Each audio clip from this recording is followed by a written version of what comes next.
রাখে হরি তো মারে কে, মারে হরি তো রাখে কে। আমার ছেলেটাকে কোনো কালী বাঁচাতে পারবে না, দুর্গা বাঁচাতে পারবে না, লক্ষ্মী বাঁচাতে পারবে না। আমার ছেলেটাকে বাঁচাতে যদি পারে তো তিনি শিব বিষ্ণু নারায়ণ। আর প্রয়োজন নেই, গর্ভটাকে ছেড়ে দিয়েছে, দুটো হাত রক্তে লাল হয়ে আছে, হাত দুটো ওপর দিকে তুলে দিয়েছে। হে গিরিধারী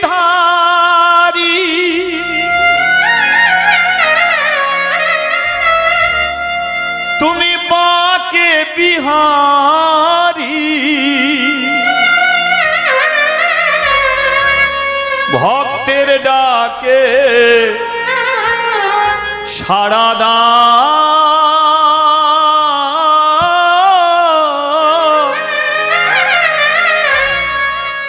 আর না প্রভু ঘুমা।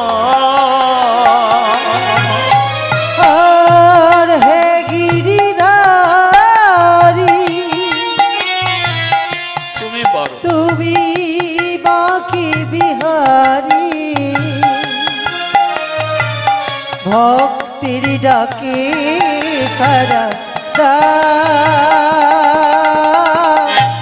আর না প্রভু ঘুমা। আমি নয়নের জলে ডাকি গো তোমারে, নয়নের জলে ডাকি গো তোমারে, একবার এসে দেখা দাও। হে গিরিধারী তুমি বাঁকে বিহারী, ভক্তির ডাকে সারা আর না প্রভু ঘুমা। কেহ নাহি যা তুমি আছো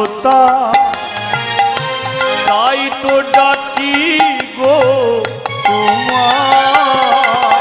আর কেহ নাহি যা তুমি আছো তাই তো ডাকি গো তোমার। আমায় কোলে তুলে না ও দয়াল দয়াল, আমায় বুকে টেনে না, আমায় কোলে তুলে না ও দয়াল দয়াল, আমায় কাছে টেনে না। তুমি ছাড়া কে আছে গো আমার, একবারে সে দেখা দাও। আর হে গিরিধারী তুমি বাঁকে বিহারী, ভক্তির ডাকে সারা আর না প্রভু ঘুমা। দেখা দাও, দেখা দাও, দেখা দাও, দেখা দাও। ভাই হাত উপরে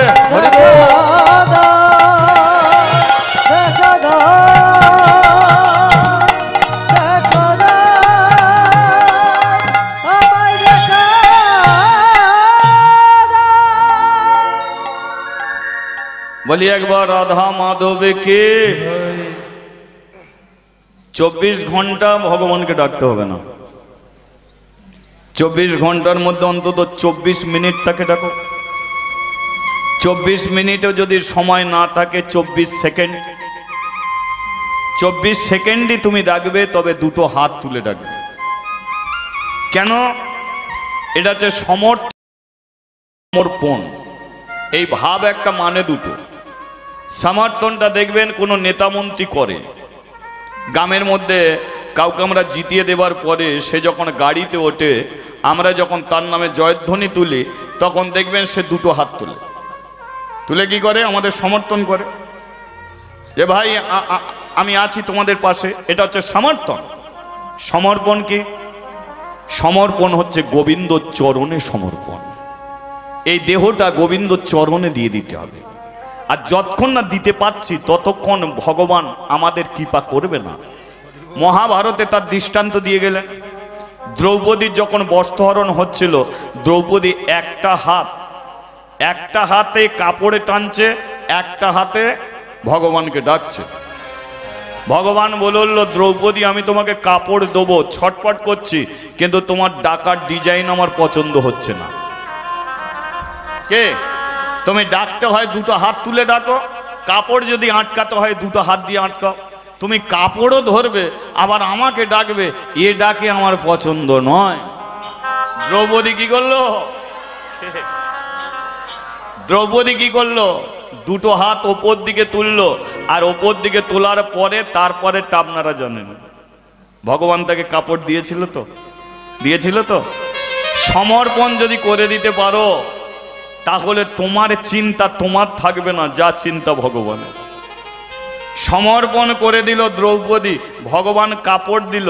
দেবার পরে ভগবান বলল, দ্রৌপদী কেমন লজ্জার হাত থেকে তোমাকে বাঁচালাম বলো।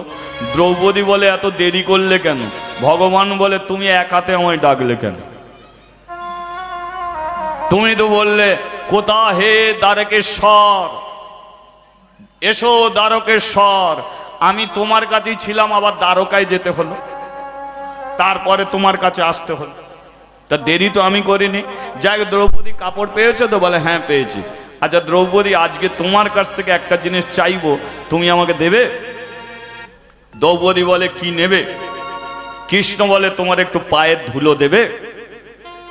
লক্ষ্য করুন, কৃষ্ণ বলছে তোমার পায়ের ধুলো দেবে। দ্রৌপদী বলে, কত নেবে? যেই বলেছে কত নেবে, কৃষ্ণ বলে, তোমার ভয় করেনি? আমি সৃষ্টি শেষটা, তোমার পায়ের ধুলো চাইছি, তুমি পা বাড়িয়ে দিয়েছো ধুলো নেবে বলে।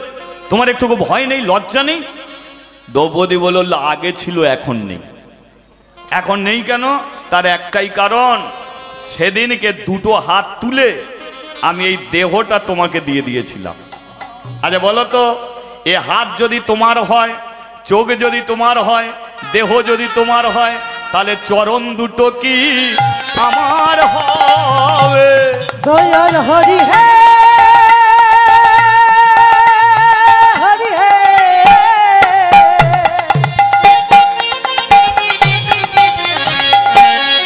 হরি হে, হরি হে,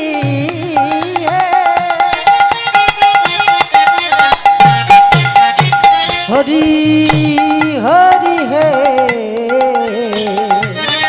হরি হে। এ দেহ তোমার, এ চরণ তোমার, তোমার চরণের ধুলি তুমি মাগবে, তাহলে অনুমতির কি প্রয়োজন আছে? তোমার অনুমতির কি প্রয়োজন আছে? অনুমতির কি প্রয়োজন আছে? অনুমতির কি প্রয়োজন আছে? বোঝা গেল? দ্রৌপদী দিয়ে বলে উঠলো, তুমি এ ধুলো তোমার ধুলো তো, এ তো আমার আর নেই, শরীরটাই তোমার। তদ্রূপ এই শরীরটা যদি আমরা ভগবানকে দিয়ে দিতে পারি, তাহলে নিজের নামটাও নিজের থাকবে না। সকালবেলা উঠে দুটো হাত তুলে বলে দাও, হে গোবিন্দ, এ দেহটা আমি তোমাকে দিয়ে দিলাম। এবার এই দেহটাকে চালনা করবে কে? ভগবান শ্রীকৃষ্ণ। তিনি তোমাকে আস্তে আস্তে সঠিক রাস্তায় ঠিক হাঁটিয়ে নিয়ে যান। বলিয়ে রাধা মাধবে কে? তাহলে আজকে ভগবান যেই প্রভাবতী দুটো হাত তুলে দিয়েছে, সঙ্গে সঙ্গে ভগবান কি করেছে? হাতের একটা টুসকি মেরেছে। আর যেই টুসকি মেরেছে, মারার সঙ্গে সঙ্গে বীণা যন্ত্র বাজাতে বাজাতে সেই ভদ্রলোক ওই দিকে আসছে। তাহলে বীণা যন্ত্র যিনি হরিনাম করে ভদ্রলোকে জানেন তো? নারায়ণ নমো নারায়ণ, নারায়ণ নম নারায়ণ নারায়ণ নম নারায়ণ ও নারায়ণ নম নারায়ণ শঙ্খ চক্র গদা পদ্মধারী শঙ্খ চক্র গদা পদ্মধারী ওহে প্রভু নারায়ণ ওহে ও শ্রীহরি হে প্রভু নারায়ণ ও হে শ্রীহরি ওহে প্রভু নারায়ণ ওহে শ্রী হরি নারায়ণ নারায়ণ নারায়ণ নারায়ণ নারায়ণ নারায়ণ নারায়ণ নারায়ণ নারায়ণ নারায়ণ নারায়ণ নারায়ণ নারায়ণ নারায়ণ নারায়ণ বলিয়ে শ্রী বিষ্ণু নারায়ণ কি মেয়েটাকে ছাড়া যাবে কি? দেবরাজ ইন্দ্র বলল নারদ ছাড়বো তো ধরিছি কেন? ধরলে কেন? একে ধরলে কেন? ও নারদ তুমি কি করে জানবে? তুমি তো ভব ঘুরে। আর এ হলো সেই দৈত্যরাই ত্রিপুরাসুরের স্ত্রী, এর পেটে বাচ্চা আছে, বাপ গুণে বেটা হবে। এই ছেলেটাও যদি জন্ম নেয় বাবার মতো অত্যাচারী হবে। তাই একে টানতে টানতে নিয়ে যাচ্ছি স্বর্গরাজ্যে, নিয়ে গিয়ে আমার কাছে রেখে দেবো। ছেলেটার জন্ম দিলেই গলা টিপে মেরে দেবো। নারদ বলে কি তোমার বুদ্ধি? মা কষ্ট করে ছেলের জন্ম দেবে আর তুমি তার গলা টিপে মেরে দেবে?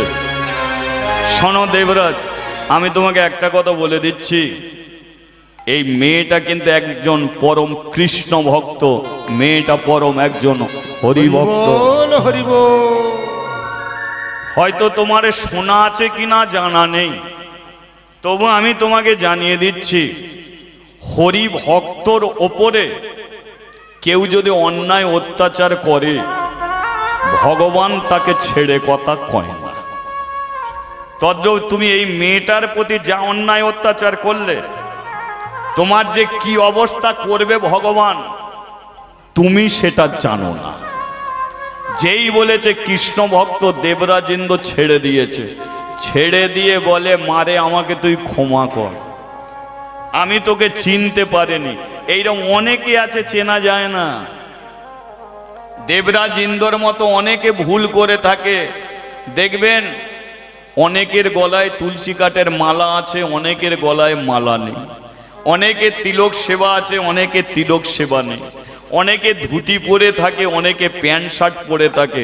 কিন্তু এইটুকু বলে দিচ্ছি, কোনোদিন কেউ কাউকে নিন্দে করতে যেও না। যে মালা পরেনি তারও মধ্যে যে ভক্তি আছে, যার গলায় মালা আছে সে হয়তো তার ভক্তি সেটা নেই। কি এরকম পৃথিবীতে মানুষ আছে, দেখবেন রাস্তাঘাটে তারা হরি নাম করে না, কিন্তু বাড়ি থেকে যেখানেই যাক তারা ভগবানকে প্রণাম না করে হয়তো যায় না। তাহলে মালাটা কি করছে? মালাটা হচ্ছে প্রতীক চিহ্ন। এই যে তুলসী কাঠের মালা, এটা হচ্ছে প্রতীক চিহ্ন। মালা পরে কেউ যদি আমেরিকায় যায়, তাহলে আমেরিকার প্রত্যেকটা মানুষ মালা দেখে বলে দেবে ভারতের ছেলে। তাহলে মালাটা কি করছে? চিহ্নিত করছে। মাথায় সিঁদুর থাকলে যেমন স্বামী চেনা যায়, তদ্রূপ কোনো ভক্তের গলায় মালা থাকলে সে ভগবানের ভক্ত বলে সমাজের বুকে পরিচিত হয়, বল হরি বল। পরিচিত হয়। কিন্তু মালাতে ভগবানকে নয়, ভগবানকে পেতে গেলে চাই কৃষ্ণ ভক্তি। ভক্তি যার ভগবান তার।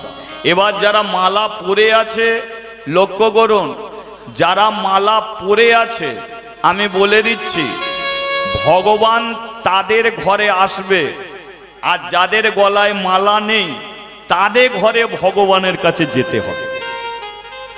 মালা পরে বসে থাকবে ভগবান তোমার কাছে আসবে, আর যাদের মালা নেই তাদের ঘরে ভগবানের কাছে যেতে হবে। ছোট্ট একটা দৃষ্টান্ত দিচ্ছি, একটু শুনুন। অনেকে বাংলা সিনেমা দেখে, দেখে তো বাংলা সিনেমা? আচ্ছা, বাংলা সিনেমায় দেখবেন একটা নায়ক থাকে, একটা নায়িকা থাকে, থাকে তো? মাঝখানে একটা ভিলেন থাকে না? উৎপল দত্তের মতো ভিলেন তখন ছিল। কি তা একটা ভিলেন থাকে, তাহলে ভিলেনের কাজ কি দেখবেন, ভিলেনের কাজ হলো নায়ককে যখন না ধরতে পারবে তখন নায়িকাকে তুলে নিয়ে চলে যাবে। কারণ ভিলেন জানে যে নায়ককে ধরতে পারছি না, নায়িকাকে তুলে নিয়েছি, ও নায়িকার টানে নায়ককে আমার কাছে আসতে হবেই হবে। তাহলে শ্রীকৃষ্ণের নায়িকাকে রাধারানী নয়, কৃষ্ণের নায়িকা হলো তুলসী। তাহলে আমাদের মতো ভিলেনগুলো কাউকে ধরে নে, কিন্তু কৃষ্ণর নায়িকাকে কণ্ঠে ধরেছে। তাহলে কৃষ্ণর নায়িকা যখন আমাদের কাছে আছে, তাহলে কৃষ্ণ নায়ককে এই নায়িকার টানে আমাদের ঘরে একদিন তাকে আসতে হবে। তাহলে নায়িকাকে ধরেছ, আসবে। এবার যারা ধরেনি তাদের নায়ককে খুঁজতে হবে কোথা আছে, তারাও পাবে, তবে তাদের অনেক কষ্ট করে খুঁজে বার করতে। বলিয়ে রাধা মাধব কি জয়। তাহলে আজকে দেবরাজ ইন্দ্র চলে গেছে, নারদ বলল হ্যাঁ হ্যাঁ হ্যাঁ রে মা, হ্যাঁ তোর তো এই অবস্থা, দেখে তো মনে হচ্ছে তোর তো পেটের ছেলেটা মরে গেছে, এক কাজ কর আমার আশ্রমে চ। প্রভাবতী বলল আমি কি মরা ছেলের জন্ম দেবো? নারদ বলে কি না, শোন আমার আশ্রমে যাবি, মরা ছেলেরও জন্ম দিলে তোর মরা ছেলেটাকে আমি বাঁচিয়ে দেবো। তুমি বাঁচাতে পারবে? বলে শোন 33 কোটি দেবদেবী হচ্ছে 220, আমি হচ্ছে 440। কেন 440 জানিস? 33 কোটি দেবদেবী নেই কেউ ঋষি, কাউকে ঋষি বলে কি? ইন্দ্র ঋষি নয়, বরুণ ঋষি নয়, কিন্তু নারদকে কি বলা হয়? দে বর্ষে। তার মানে এক দেবতা, তারপরে ঋষি। এক দেবতার শক্তি 220, আবার তার মধ্যে ঋষির ভাব 440, তাই না? তদ্রূপ আমি পারি মরা ছেলেকে বাঁচিয়ে দিতে, চ আমার আশ্রমে চ। এবার বলুন, কেউ যদি মরা ছেলে ফিরে পায় তাহলে কি আশ্রমে যাবে না? প্রভাবতী আশ্রমে এলো। এবার আশ্রমে এসে কি করে? মালা গাঁথে, চন্দন বাটে, ফুল তোলে, গঙ্গা থেকে জল আনে, আর গুনগুন গুনগুন করে কি করে?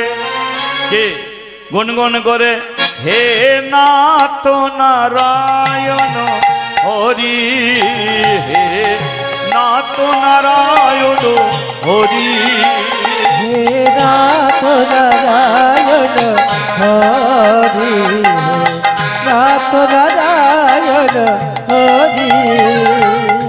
তুমি প্রভু নারায়ণ গোলক বিহারী, তুমি প্রভু নারায়ণ গোলক বিহারী, তুমি প্রভু নারায়ণ গোলক বিহারী, তুমি প্রভু নারায়ণ গোলক বিহারী। শঙ্খ চক্র গদা পদ্মধারী, শঙ্খ চক্র গদা পদ্মধারী, শঙ্খ চক্র গদা পদ্মধারী, হে নাথ নারায়ণ হরি, হে নাথ নারায়ণ হরি, হে নাথ নারায়ণ হরি, নাথ নারায়ণ হরি। আজ আমি মায়েদের একটা কথা বলছি। প্রভাবতী 5 মাসের গর্ভে সন্তান নিয়ে কি করছে? নারদের আশ্রমে যা করছে ভগবানের জন্য করছে তো, তাই তো? ফুল তুলছে কার জন্য? ভগবানের জন্য। মালা গাঁথছে কার জন্য? ভগবানের জন্য। চন্দন বাটছে ভগবানের জন্য। কে? তাহলে 5 মাসের পেটে বাচ্চা নিয়ে যা করছে ভগবানের জন্যে। এবারে মিলিয়ে নিন, আজকাল দিনে যে সমাজ, এই সমাজের বুকে যে সমস্ত মেয়েরা মা হচ্ছে, তারা গর্ভে সন্তান নিয়ে ভগবানের জন্যই সব করে তো নাকি?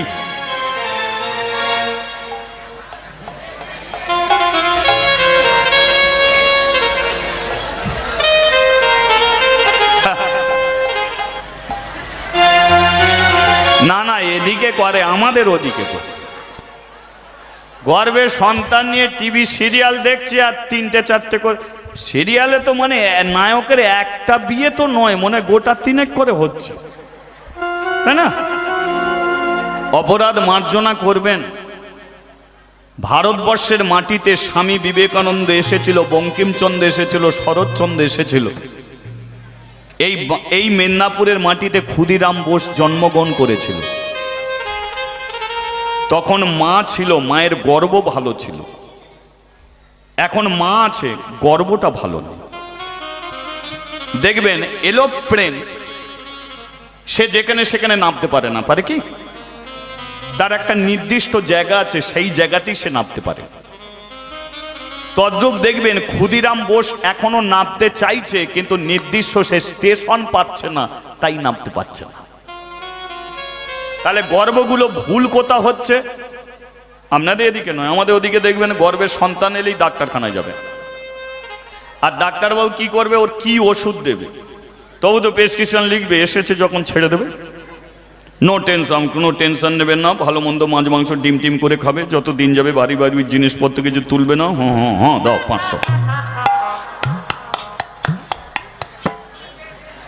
সবে এলো 500 গেল, স্বামী অপেক্ষায় বসে আছে, আমার বংশের প্রদীপ আসবে, ফেরাস। হ্যাঁ গো ডাক্তার কি বললো? এ বলে জানো আমাকে টেনশন নিতে বারণ করেছে। কিচ্ছু করতে হবে না, বসে বসে শুধু টিভি সিরিয়াল দেখবে, কিচ্ছু কর। টিভির ঘরে ঢুকিয়ে দিল। কি গো টেনশন হচ্ছে? বলে একটুকু টেনশন নেই, হবে কি করে?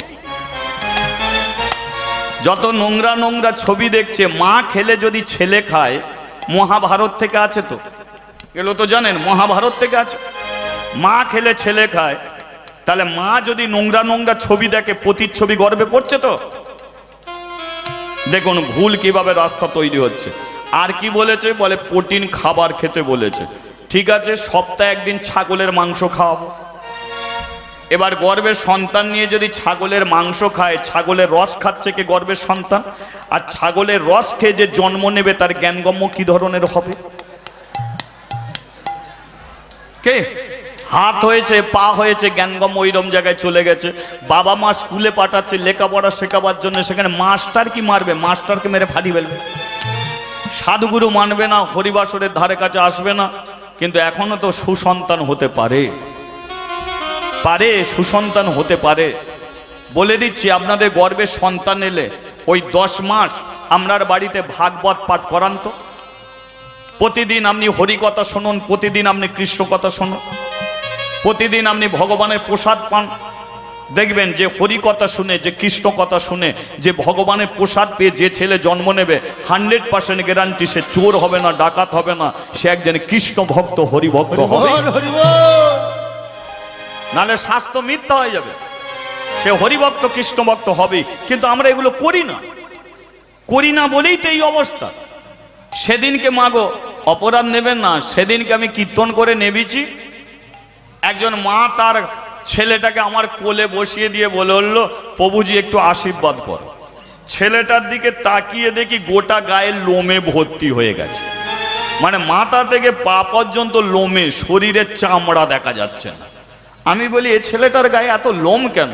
বলে কেন হয়েছে কে জানে। আমি বলি 7 মাসে 7 খেয়েছিলিস? বলে হ্যাঁ 7 মাসে 7 খেয়েছিলাম। বাড়ির লোক কি খাইয়েছিল? বলে 4 পা খাইয়েছিল। 4 পা খাইয়েছিল, তার মানে বলে ছাগলের মাংস খাইয়েছিল। বলে ওই তারে তো ছাগলের লোম নিয়ে এসেছে। ভাগ্যে পোলট্রি খাইনিস, তাহলে পালক গজ্জে যেত। তাহলে বুঝতে হবে যে মা খেলে ছেলে খায়, মা ঘুমিয়ে পড়লে ছেলে ঘুমিয়ে পড়ে। তদ্রূপ ভারতবর্ষের মায়েরা আপনারা সচেতন হন। কাঁদতে হবে না বাবা মাকে। আপনারা যদি সুসন্তানের জন্ম দেন, সেই সুসন্তান বাবা মাকে কাঁদাবে না। কিন্তু আজকাল দেখবেন হাজার হাজার বাবা মা বৃদ্ধ আশ্রমে গিয়ে পড়ে আছে। কেন? কারণ তারা সেইভাবে সন্তানের জন্ম দিল না, যাদের জন্য এত কষ্ট করলো। কিন্তু শিক্ষার অভাবে সেই বাবা মাকে আজকে বৃদ্ধ আশ্রমে গিয়ে পড়ে থাকতে হবে। এখনো পারবে, এখনো হতে পারে। পরিবর্তন কোনটে? পরিবর্তন সমাজের পরিবর্তন করতে গেলে সুসন্তানের প্রয়োজন আছে। সমাজের পরিবর্তন করতে গেলে ভালো মেয়ের প্রয়োজন আছে, তাহলে এই সমাজের পরিবর্তন হবে। বলিয়ে রাধা মাধবে কে? তাহলে আজকে প্রভাবতী সে এসে কি করছে? যা করছে ভগবানের জন্য।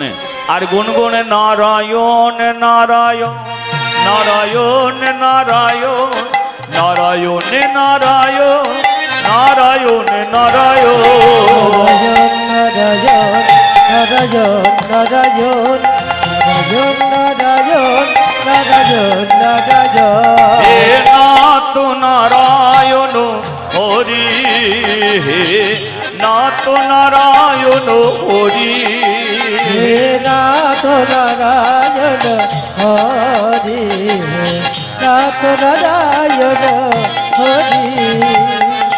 তাহলে আরো 5 মাস কেটে গেল। এবারে জন্ম নিল গয়াসুরে প্রভাবতীর ঘরে। উলুধ্বনি উলুধ্বনি। প্রভাবতীর ঘরে জন্ম নিল গয়াসুর প্রভাবতীর ঘরে। ভক্তগণ সবাই মিলে হরি হরি বলে, ভক্তগণ সবে মিলে, ভক্তগণ সবাই মিলে হরি হরি বলে। তাহলে একদিন পরে নারদের আশ্রমে যে ছেলেটা জন্ম নিচ্ছে, কে কে জন্ম নিচ্ছে? গয়া। যে আমাদের পাপ গ্রহণ করবে গয়া। তাহলে সেই আনন্দে একটু রাধা ভজন করা যাবে? অনেকক্ষণ ধরে তো লীলা শুনছেন, এটারও তো প্রয়োজন আছে, তাই না? একটু রাধা ভজন করা। দেখবেন রাধা ভজন করলে অনেকে চলে যায়। প্রত্যেকটা কথা বলে দেব, অনেকে চলে যায় রাধা ভজন করলে। কারা যায় তারা জানে না রাধারানীকে। প্রমাণ দিয়ে দিচ্ছি, শুধু রাধে রাধে করলে হবে না, রাধারানীকে আগে চিনতে শিখুন। শ্রীকৃষ্ণ কতজনকে বিয়ে করেছিল? 16,108 জনকে। মগজে একটু ঢুকিয়ে নিন যে কৃষ্ণ 16,108 জনকে বিয়ে করলো। আচ্ছা বলুন তো, যার কাছে এত বউ আছে সেই কৃষ্ণ কোনোদিন তার বউকে নিয়ে ছবি তুলেছে? মার্কেটে একটা দেখাতে পারবে? আছে? যার এতগুলো বউ, মার্কেটে ওর পাশে কোনো বউ আছে কি? কিন্তু দেখো সীতা আছে, সীতায় ছবি তোলা হবে। শিবের পাশে দুর্গা আছে, কিন্তু কৃষ্ণর পাশে ওর বউ আছে? কি আছে? রাধারানী আছে। দেখুন, যে কৃষ্ণ তার স্ত্রীর চেয়ে রাধাকে বেশি সম্মান করে পাশে দাঁড় করিয়েছে, সেই রাধা নাম করলে আপনার অপরাধ হবে না। এই যে আপনি হরিবাসরে বসেছেন, এটা রাধারানীর জন্যে বসেছেন। আপনি ঠাকুর ঘরে কিভাবে দরজা খুলবেন, কে শিখিয়েছে? রাধারানী। কিভাবে ওকে খেতে দিতে হয়, কে শিখিয়েছে? রাধারানী। কিভাবে প্রদীপ জ্বালতে হয়, কে শিখিয়েছে? রাধারানী। কিভাবে সন্ধ্যা আরতি করতে হয়, কে শিখিয়েছে? রাধারানী। যে রাধার জন্য কৃষ্ণকে আমরা জানতে পেরেছি, সেই রাধারানী কি ছেলে খেলার বস্তু? কে সম্মান কাকে করবে? জ্যান্ত ভগবানকে করা উচিত নয়? যে বাবা মা অক্লান্ত পরিশ্রম করে তোমাকে মানুষ করলো, তাহলে তাকে প্রণাম না করে তুমি যদি বৃন্দাবনে বসে থাকো, ভগবানকে পাবে? পাবে না তো। আগে ওদের ঘরে প্রণাম করো, ওদের শ্রদ্ধা ভক্তি করো, ভগবান তোমার বাড়িতে আসবে। তদ্রূপ যারা রাধারানীকে চিনল না, ভগবান বলে আমি ওদের কাছেও যাব না, কারণ ওরই জন্যে তোরা আমাকে চিনিছিস। তদ্রূপ রাধারানী ছেলে খেলার বস্তু নয়। তাহলে একটু রাধা ভজন করা যাবে? যাবে তো? তার আগে বৃন্দাবনে যেতে হবে। রাখালে রাজা বলে দে রে, কোথায় বৃন্দাবন? শ্যামে কুণ্ড, রাধা কুণ্ড, গিরি গোবর্ধন। ও রাখাল রাজা বলে দে রে, কোথায় বৃন্দাবন? শ্যামকুণ্ড, রাধাকুণ্ড, গিরি গোবর্ধন। আগে তালিটা হোক, তালে তালে।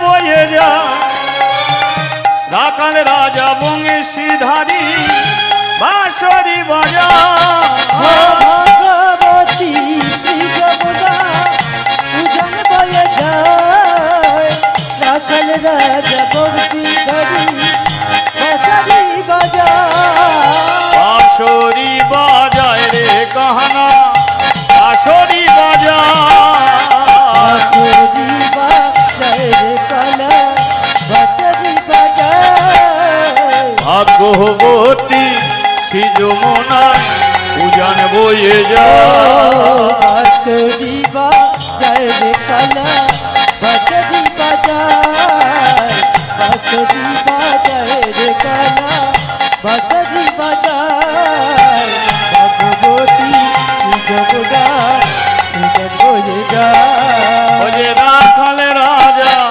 বলে দে রে কোথায় বৃন্দাবন আমি কুণ্ড রাধা কুণ্ড গিরি গোবর্ধন রাজা ওরে দেরা উলুধ্বনি হরিধ্বনি শ্যামকুণ্ড রাধা কুণ্ড কুণ্ড রাধা কুণ্ড গিরি গোবর্ধন শ্যামকুণ্ড রাধা কুণ্ড গিরি গোবর্ধন বলিয়ে রাধা রানী জিউ কি জয় শ্যাম সুন্দর কি জয় রাধে তোমার জন্যে তোমার জন্যে এলাম বৃন্দাবন দিয়ে দেবো জীবন ও যৌবন রাধে তোমার জন্য এলাম বৃন্দাবন দিয়ে দেব জীবন যাব মন দেব প্রাণ দেব মন দেব প্রাণ দেব দিয়ে দেবো জীবন ও যৌবন ওহ মন দেব প্রাণ দেব মন দেব প্রাণ দেব দিয়ে দেব জীবন যাব বৃন্দাবনে রাধে রাধে একটু মুখে বলা যাবে তো মুখ ব্যথা না হলেই চলবে আর এই সময়কারে যদি হাই উঠে যায় হাই তুলে তুলেও চলবে ঠিক আছে বৃন্দাবনে রাধে বৃন্দাবনে রাধে রাধে মানকুণ্ডে রাধে রাধে ধীরোধামে রাধে রাধে धीरपति में राधे राधे मदन कुंजे राधे राधे केसी घाट में राधे राधे नंद कुंजे राधे राधे गोपिका में राधे राधे सामने बोलो राधे राधे पीछने बोलो राधे राधे दाएं बोलो राधे राधे बाएं बोलो राधे राधे हंस बोलो राधे राधे हंस बोलो राधे राधे हंस बोलो राधे राधे आगे में बोलो राधे राधे हाथ तुले बोलो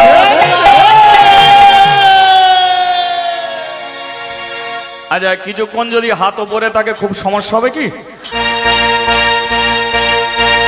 রাধে তোমার জন্য এলাম বৃন্দাবন দিয়ে দেবো জীবন ও যৌবন রাধে তোমার জন্য এলাম বৃন্দাবন দিয়ে দেব জীবন যাব তোমার জন্য এলাম বৃন্দাবন দিয়ে দেব জীবন যাব দিয়ে দেব জীবন যোগ দিয়ে দেব জীবন যাব দিয়ে দেব জীবন যোগ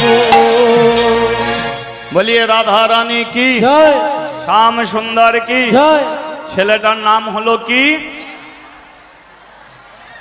গয়া তাই তো এই গয়া কিভাবে তীর্থস্থান রূপে বিহারে আজও রয়ে গেল এটা জানবেন না বন্ধ করে দেবো দেখুন সময় আমার পার হয়ে গেছে